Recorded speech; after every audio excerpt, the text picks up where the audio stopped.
bersatu di dalam doa. Bapa kami yang di sorga, Bapa yang kami panggil di dalam nama Tuhan Yesus Kristus, ajar kami menghitung hari-hari untuk kami memperoleh hati yang bijaksana. Terima kasih Tuhan, tiba saatnya kami akan mendengarkan kebenaran firman Allah. Tuhan urapi hamba-Mu, biarlah firman Allah ini menjadi kekuatan bagi kami. Kami siapkan hati kami untuk mendengarkan firman-Mu. Di dalam nama Tuhan Yesus Kristus kami berdoa. Haleluya. Amin. Haleluya. Puji Tuhan. Bapak, Ibu, Saudaraku yang dikasihi Tuhan, kita bersyukur kepada Tuhan pada kesempatan saat ini kita boleh beribadah mendengarkan firman Allah. Haleluya. Kesempatan saat ini kita ada di minggu yang pertama di bulan Juli. Tidak terasa waktu begitu cepat berlalu, kita ada di bulan Juli. Saudara-saudara, Bapak Ibu yang dikasihi Tuhan, mari buka hati saudara untuk kita menikmati berkat Tuhan. Firman Allah pada kesempatan saat ini berbicara tentang tetap waspada. Mari kita buka di dalam Alkitab kita, di dalam 1 Petrus pasal 1 ayat yang ke-13. Surat Petrus yang pertama pasal 1 ayat yang ke-13, firman Allah berkata demikian.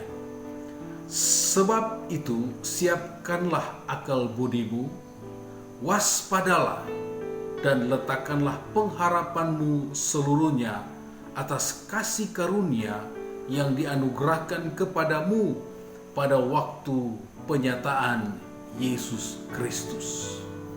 Bapak, Ibu, Saudaraku yang dikasihi Tuhan, surat Petrus ini adalah surat yang ditulis oleh Rasul Petrus.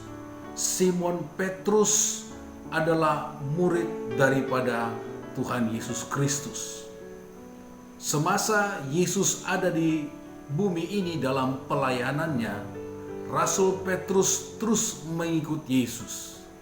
Dan dia sendiri melihat, menyaksikan bagaimana mujizat Tuhan, bagaimana karya Tuhan yang dinyatakan kepada umat manusia. Nah, Bapak, Ibu, Saudaraku yang dikasihi Tuhan, surat Petrus yang pertama ini dia tujukan kepada orang-orang Kristen, anak-anak Tuhan yang tersebar di seluruh bagian utara Asia Kecil. Nah, adapun tujuan daripada surat 1 Petrus ini ada dua hal di situ. Nah, yang pertama dikatakan bahwa untuk memberi semangat dan menguatkan saudara-saudara seiman. Dan yang kedua, untuk memberi makan kawanan domba Allah. Nah, di dalam 1 Petrus ini, kata kuncinya adalah penderitaan. Itu ditulis 15 kali dalam surat 1 Petrus ini. Nah, saudara-saudara, Bapak, Ibu yang dikasihi Tuhan, makanya di awal surat Petrus ini itu berbicara tentang pengharapan, iman dan kasih. Nah, di dalam kehidupan orang-orang percaya kita tidak lepas yang namanya penderitaan. Tetapi orang-orang percaya dapat terus berkemenangan di tengah-tengah penderitaan karena punya iman, karena ada sukacita dalam pencobaan. Karena di dalam 1 Petrus pasal 1 ayat 7 katakan, orang yang bertahan akan keluar seperti emas yang dimurnikan dalam api. Kemudian ada kasih walaupun mengalami banyak-banyak penderitaan. Nah, saudara-saudara, Bapak, Ibu yang dikasihi Tuhan, kita akan perhatikan di 1 Petrus pasal 1 ayat yang ke-13 di sini dikatakan ada kata waspada. Firman Allah katakan, sebab itu siapkanlah akal budimu dan waspadalah dan letakkanlah pengharapanmu seluruhnya atas kasih karunia. Nah, kata waspada di dalam bahasa Yunani di sini memakai kata nepo. Artinya adalah sadar atau berjaga-jaga. Lawan daripada itu adalah tidur. Nah, pengertian daripada waspada di sini adalah bangun. Nah, kita akan melihat kata waspada di sini diberi pengertian di dalam King James Version adalah be sober, artinya waraslah, kuasailah dirimu, tetap waras dalam roh, tetap waspada, tetap bangun, tetap berjaga-jaga. Nah, itu yang Petrus katakan kepada jemaat Tuhan yang ada di Asia Kecil. Mereka harus waspada. Dan dikatakan meletakkan pengharapan mereka hanya di dalam Tuhan. Nah, ada bermacam-macam arti daripada waspada. Arti yang pertama adalah berpikir sehat. Tidak ada di bawah kontrol dari emosi. Jadi kita berpikir sehat. Ini menunjukkan orang-orang percaya, anak-anak Tuhan tidak boleh dikuasai yang namanya perasaan. Perasaan harus tunduk pada pikiran yang dikuasai oleh Roh Kudus. Saudara, Bapak Ibu yang dikasih Tuhan, tetap waspada, tetap ada dalam kontrolnya Tuhan. Ini yang pertama. Kemudian yang kedua, kata waspada artinya juga bijaksana. Makanya pujian tadi dikatakan, ajar kami menghitung hari-hari supaya mempunyai hati yang bijaksana. Nah, kata waspada juga mengandung pengertian bijaksana. Bijaksana melihat situasi, bijaksana melihat keadaan yang terjadi. Kemudian yang ketiga, kata waspada ini adalah tidak dimampukan oleh daya tarik dunia. Artinya saudara-saudara tetap ada di dalam Tuhan. Jangan sampai kesenangan dunia, daya tarik dunia menarik anak-anak Tuhan untuk keluar dari rencana rancangan Tuhan. Nah, Bapak Ibu Saudaraku yang dikasih Tuhan, kenapa kita harus waspada? Hari-hari ini dunia sedang digoncangkan. Ada goncangan-goncangan yang terjadi. Kalau saudara perhatikan, ada bencana alam, ada teror bom, ada konflik di mana-mana, bahkan peperangan. Bahkan yang kita alami hari-hari ini, ada pandemi COVID-19 yang mendunia. Bukan saja ada di Indonesia, tetapi ini sudah mengglobal. Seluruh bangsa, seluruh negara mengalami satu keadaan yang sulit. Nah, saudara-saudara, keadaan ini seakan-akan kita tidak aman. Dunia benar-benar tidak aman hari-hari ini. Makanya kita sebagai orang yang percaya harus ekstra waspada. Harus tetap di dalam Tuhan.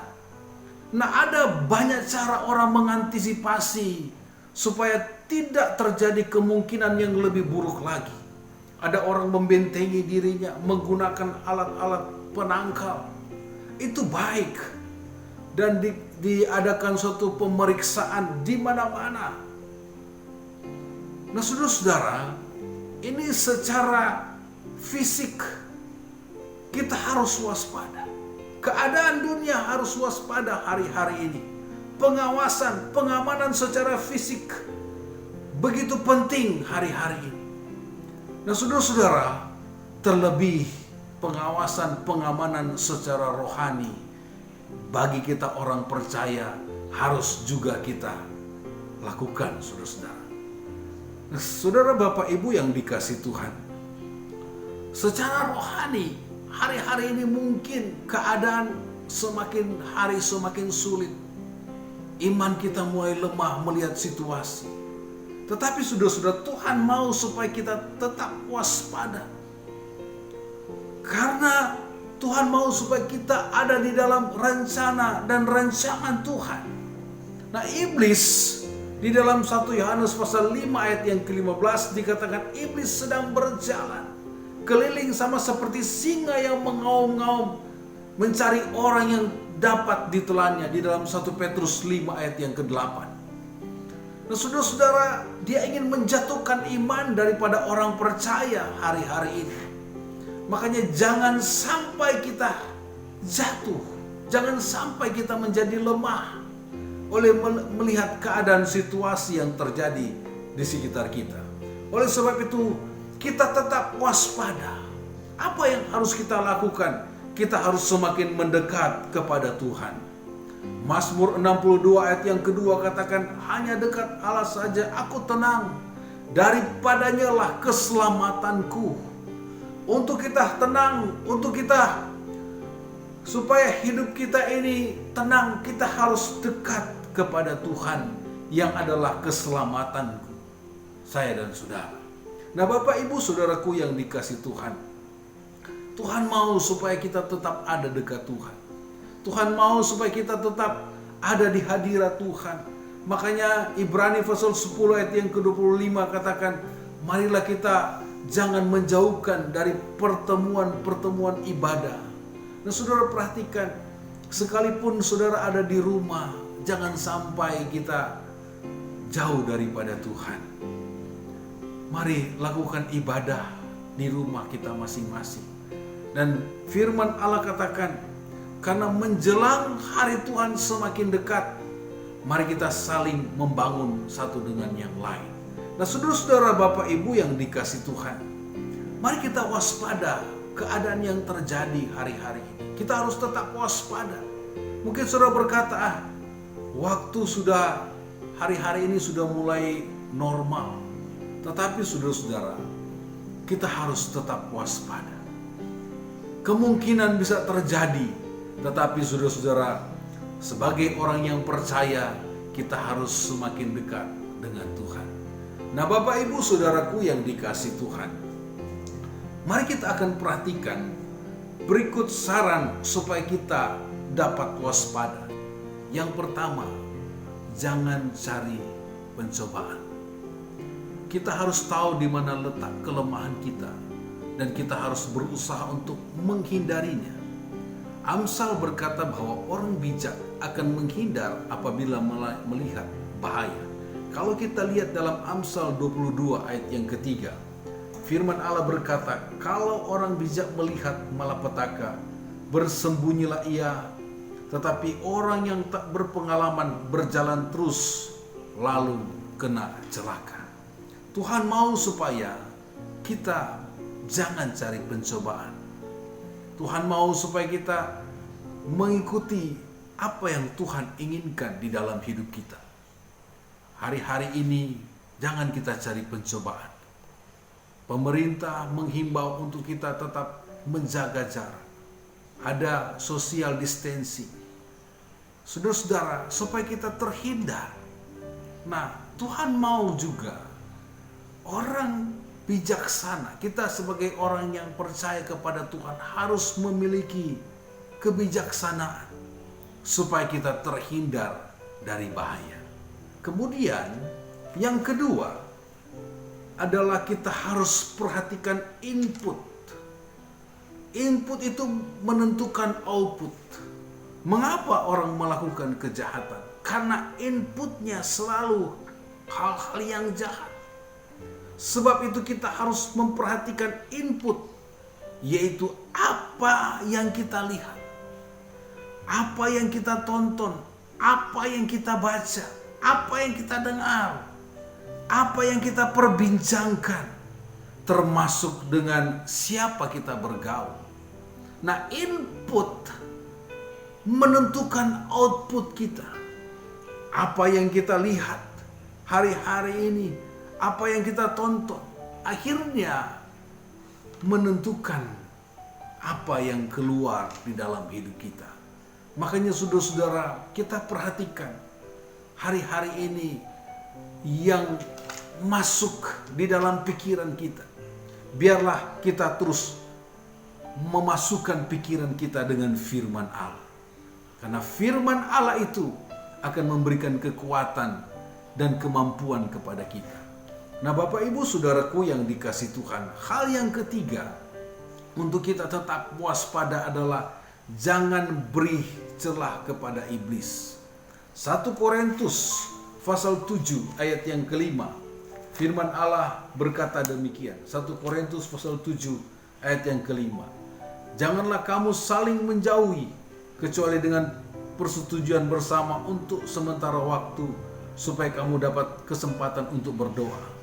Sesudah itu hendaklah kamu kembali hidup bersama-sama, supaya iblis jangan menggodai kamu karena kamu tidak tahan bertarak. Ini Rasul Paulus berbicara tentang pernikahan, berbicara tentang perkawinan di dalam 1 Korintus pasal yang ke-7, supaya kita jangan beri celah kepada iblis. Nah, iblis sedang mengincar hari-hari ini rumah tangga supaya bisa menjadi hancur, rumah tangga anak-anak Tuhan. Nah, saudara-saudara, jangan kita beri celah kepada iblis. Hawa jatuh ketika dia tidak bersama-sama dengan Adam. Nah, oleh sebab itu hari-hari ini juga memberikan pengertian kepada kita, jangan sampai pikiran-pikiran yang daripada iblis mengintimidasi pikiran kita. Oleh sebab itu, Bapak Ibu Saudaraku, jangan beri celah kepada iblis. Jangan beri kesempatan untuk iblis masuk di dalam kehidupan saya dan saudara. Nah, Bapak Ibu Saudaraku yang dikasih Tuhan, di dalam 1 Petrus pasal 1 ayat yang ke-13 tadi dikatakan, letakkanlah pengharapanmu seluruhnya atas kasih karunia yang dianugerahkan kepadamu pada waktu penyataan Yesus Kristus. Ketika kita meletakkan pengharapan kita kepada Tuhan, artinya kita berharap sampai akhir. Kita tetap berharap sepenuhnya kepada Tuhan. Kita tetapkan harapan kita sepenuhnya kepada Tuhan. Maka dikatakan firman Allah, kita akan diberi penyataan oleh Yesus Kristus. Nah, saudara-saudara, Bapak Ibu yang dikasih Tuhan, kita tidak boleh lemah menghadapi tantangan pencobaan hari-hari ini. Jangan sampai kita meninggalkan pengharapan di dalam Tuhan, tetapi kita harus tetap berharap sepenuhnya kepada Tuhan. Makanya di dalam 1 Petrus 1 ayat yang ke-13 tadi dikatakan, sebab itu siapkanlah akal budimu, waspadalah dan letakkanlah pengharapanmu seluruhnya atas kasih karunia yang dianugerahkan kepadamu pada waktu penyataan Yesus Kristus. Ayat yang ke-14, hiduplah sebagai anak-anak yang taat dan jangan turuti hawa nafsu yang menguasai kamu pada waktu kebodohanmu, tetapi hendaklah kamu menjadi kudus di dalam seluruh hidupmu, sama seperti Dia yang kudus yang telah memanggil kamu. Bapak Ibu Saudaraku yang dikasih Tuhan, Tuhan mau supaya kita meletakkan pengharapan kita di dalam Tuhan. Nah, apa yang kita akan terima dari firman Allah kepada kesempatan saat ini? Tuhan mau kita tetap waspada. Tuhan mau kita tetap ada di dalam Tuhan. Tuhan mau supaya kita jangan lengah. Tuhan mau supaya kita tetap bangkit, tetap bangun. Supaya kita bisa melihat bagaimana Tuhan bekerja di dalam hidup saya dan saudara. Oleh sebab itu, Bapak Ibu yang dikasih Tuhan, tetaplah waspada. Tetaplah ada di dalam Tuhan. Tetaplah menaruh pengharapan di dalam Tuhan. Supaya kita akan melihat kemuliaan yang Tuhan akan nyatakan kepada kita. Hari-hari ini mungkin saudara berkata, sampai kapan hal ini bisa terjadi? Tetapi saya mau katakan, bawalah di dalam doa. Di dalam Tuhan ada mujizat.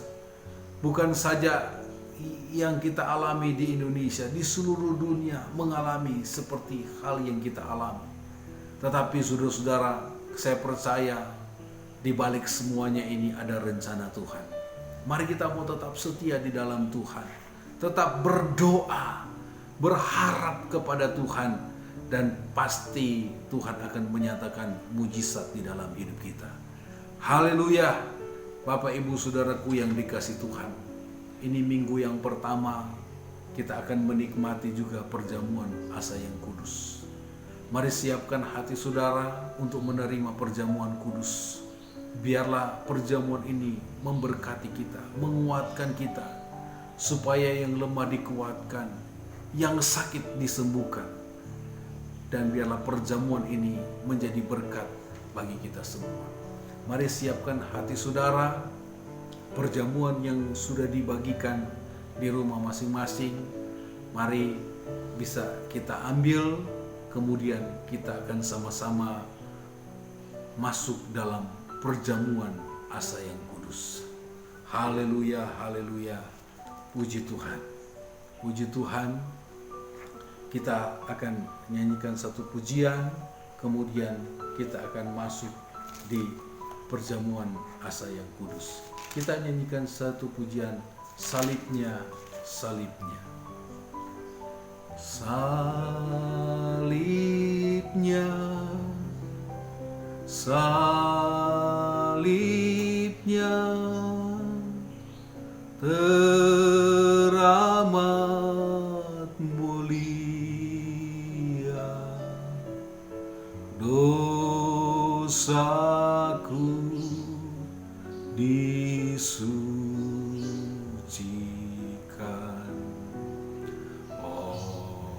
oleh darah Yesus. Salibnya, salibnya, teramat mulia, dosaku disucikan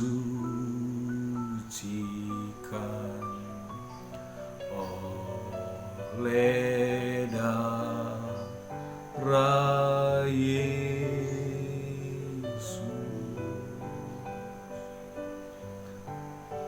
Bapa kami yang di sorga, Bapa yang kami panggil dalam nama Tuhan Yesus Kristus, biarlah kesempatan saat ini Engkau melayakkan kami untuk menerima perjamuan asa yang kudus. Kuduskan kami, layakkan kami ya Tuhan. Ampuni segala dosa, kekurangan, kelemahan kami. Kami akan menerima perjamuan kudus. Di dalam nama Tuhan Yesus Kristus, kami sudah berdoa. Haleluya. Amin. Bapak Ibu Saudaraku yang dikasih Tuhan, sebelum kita akan menerima perjamuan asa yang kudus, mari kita akan bacakan satu firman Allah, dan biarlah firman Allah ini menjadi kekuatan kepada kita. Haleluya, haleluya. Haleluya, haleluya. Saudara sudah memegang anggur dan roti. Mari sebelum kita makan, kita akan dengarkan firman Allah. Sebab apa yang telah kuteruskan kepadamu telah aku terima dari Tuhan, yaitu bahwa Tuhan Yesus pada malam waktu ia diserahkan mengambil roti, dan sesudah itu ia mengucap syukur atasnya. Ia memecah-mecahkannya dan berkata, "Inilah tubuhku yang diserahkan bagi kamu. Perbuatlah ini menjadi peringatan akan aku." Mari kita makan dengan iman di dalam nama Tuhan Yesus Kristus.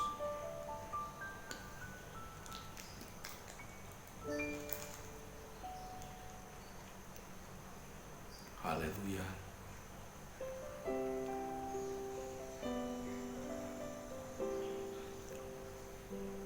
Sesudah demikian juga ia mengambil cawan sesudah makan, lalu berkata, "Cawan ini adalah perjanjian baru yang dimeteraikan oleh darahku.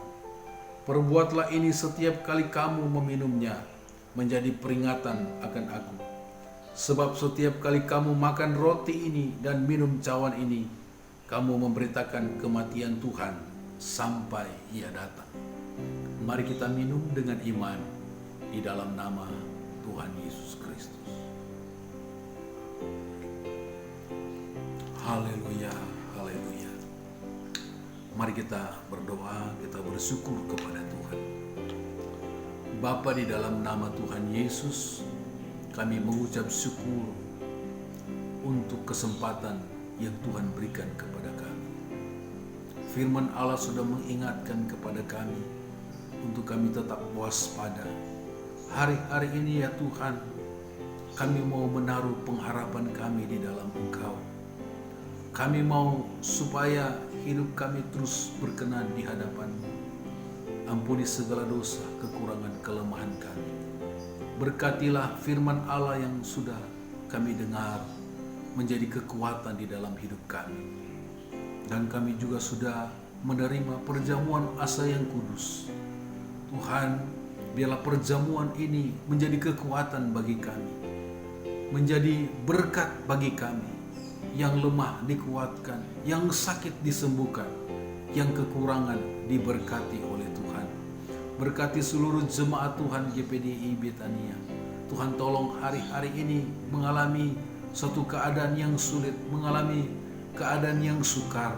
Tapi kami berdoa, Tuhan, Engkaulah pengharapan di dalam hidup kami. Berkati jemaat Tuhan dalam pekerjaan, dalam usaha, apapun yang mereka buat, dibuat berhasil oleh Tuhan. Keluarga mereka dilindungi, diberkati oleh Tuhan.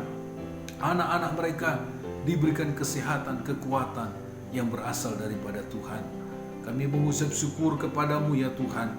Jemaat Tuhan yang sudah berkorban, yang sudah mengembalikan milik Tuhan, Tuhan balas memberkati sesuai dengan janji firman-Mu. Kami percaya apa yang kami tabur akan kami tuai. Tuhan sendiri yang akan memberkati kami. Biarlah pemberian daripada jemaat Tuhan menjadi korban yang berbau harum di hadapan hadirat-Mu. Terima kasih Bapa di sorga. Kami terus bawa di dalam doa bangsa kami, pemerintah kami. Kami terus bawa dalam doa supaya dalam penanganan COVID-19 boleh berjalan dengan baik ya Tuhan.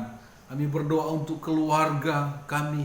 Kami berdoa untuk ya Tuhan, pemerintah kami berdoa untuk Jawa Timur, untuk kota Surabaya, Sidoarjo. Biarlah terus Engkau nyatakan kuasa dan mujizat bagi kota kami ya Tuhan. Kami memberkati kota kami. Kami berdoa untuk kota kami, supaya terjadi kegerakan, supaya ada penuaian yang terjadi, dan nama Tuhan dipuji, dipermuliakan. Terima kasih Tuhan, untuk para medis, para dokter yang menangani pasien-pasien. Tuhan tolong berikan mereka kesehatan, perlindungan daripada Tuhan.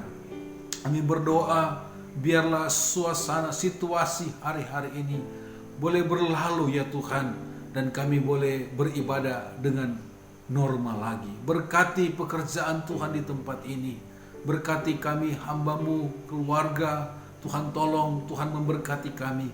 Biarlah panggilan dan ya Tuhan, apa yang Tuhan taruh dalam hati kami, terus kami lakukan untuk kemuliaan kebesaran nama Tuhan. Berkati seluruh jemaat Tuhan, berkati mereka di dalam nama Tuhan Yesus Kristus.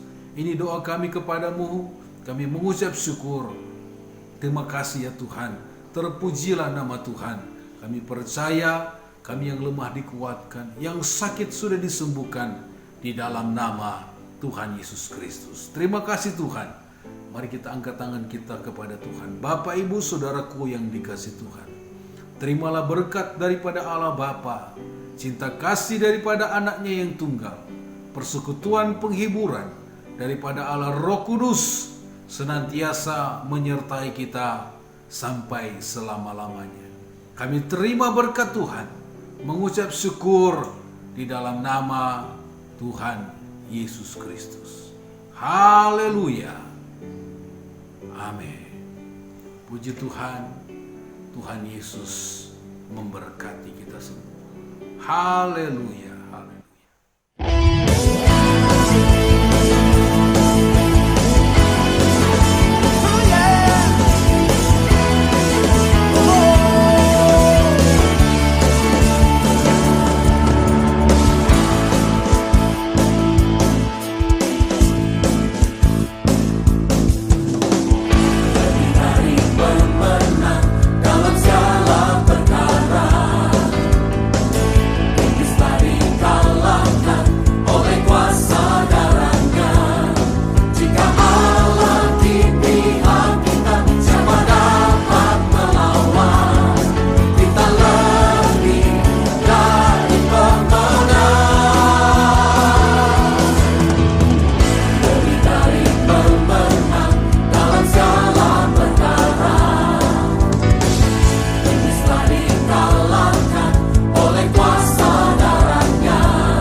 janjinya Yesus